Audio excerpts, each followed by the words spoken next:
போனால் என்ன ஆகுறது? இதில் தண்ணி தான் ஊற்றுனேன், ஆனால் கீழே கூட விழ மாட்டுது பாருங்க. எவ்வளோ திக்காக இருக்குன்னு பாருங்க. குழந்தைங்க அதிகமாக விரும்பி குடிக்கிற எல்லா பேக்கிங் ஜூஸ்லையும் சாஸ்லையும் வந்து இதை தான் கலக்குறாங்க. டொமேட்டோ கெச்சப்பாக இருக்கட்டும், இல்லை பாட்டிலில் அடைச்சிருக்கிற எல்லா ஃப்ரூட் ஜூஸாகவும் இருக்கட்டும், அது வந்து அப்படியே நல்லா திக்காக கொலன்னு இருக்கும். நம்ம நினைப்போம் ஃப்ரூட்ஸ் அப்படியே புழிஞ்சு எடுத்து பண்ணனால தான் கொலன்னு இருக்குன்னு நினைப்போம். ஆனால் அது எப்படி அந்த கொலங்கிற தன்மையை கொண்டு வர்றாங்கன்னு சொல்லிட்டு இப்போ பார்க்கலாம். இப்போ ஒரிஜினல் தண்ணியை எடுத்திருக்கு, அது குடிக்கிற பிளைன் வாட்டர் தான். இப்போ வாங்க பார்க்கலாம்.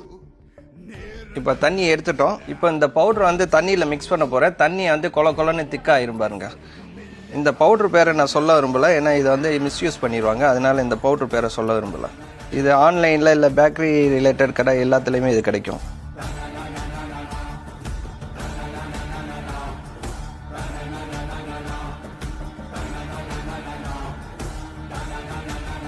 பாருங்கள், எடிட் எதுவும் பண்ணாமல் வீடியோ லைவாக ஓடிட்டு இருக்கு.